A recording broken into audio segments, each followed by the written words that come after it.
Welcome back. New data shows adopting a 4-day work week could have outstanding results for both employees and employers alike.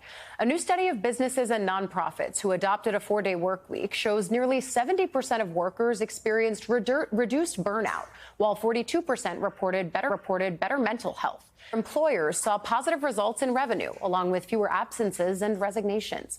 Joining us now, economist and professor of sociology at Boston College, Juliet Schor. She's the author of the new book, 4 Days a Week, which shares her analysis of the benefits of a shorter work week. That book is out today. So happy Pub Day, Juliet. And thank you for joining us to talk about this work, because what's the case for the 4-day work week? And keep in mind, all of my bosses are listening right now.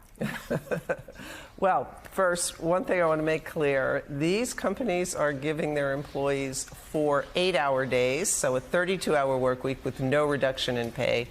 And the case is that both employees and their employers are really thriving with it. So the well-being effects for employees may be, expected. We have 20 different measures of well-being, and they're going up, all of them significantly over these 6-month trials and then over longer periods of time as well.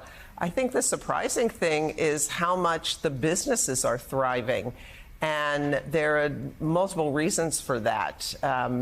For some of them, it's that they sort of tighten up, they take control of their meetings culture, they eliminate wasted time, and so they're able to be as productive in 4 days as 5. For others, it's a lot fewer resignations. People stay. So there are different paths to success for the organizations.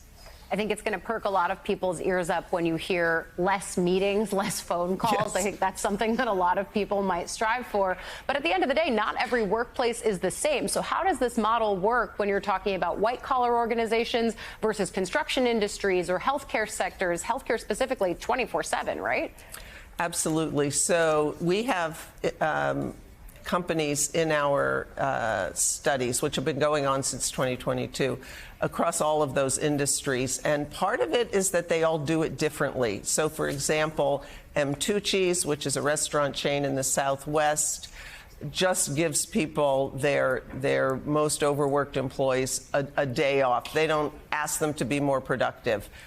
Whereas some of the white-collar workers, where they do have a lot of sort of low productivity time, they tighten up. Healthcare, it's more like the restaurant scene, where people are leaving in droves because they're burning out.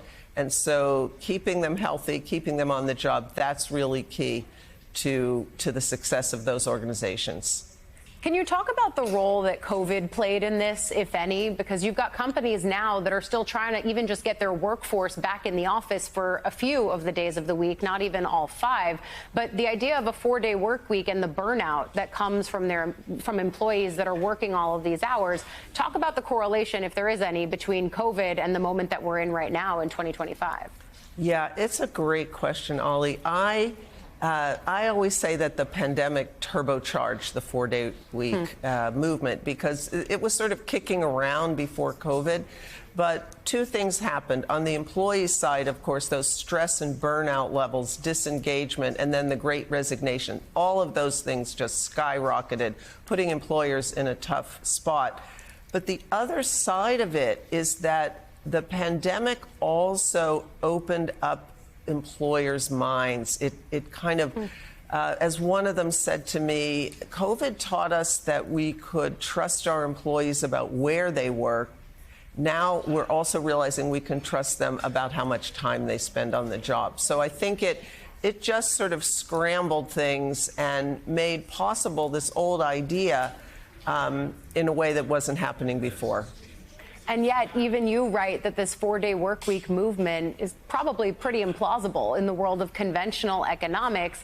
And yet, companies are seeing upside in revenue and otherwise. So what do you think? Do you think that we're going to see more places adopting this kind of a 4-day method? And how would you even go about doing that in a writ large fashion? Absolutely. I think we're on a sort of evolution toward it. If you look at, on the one hand, the popularity among employees, but then also studies showing that 30% of employers are considering it. Also, the whole phenomenon of AI. And one of the things we're seeing is that 4-day week businesses are much more proficient and seem to be adopting AI at higher levels.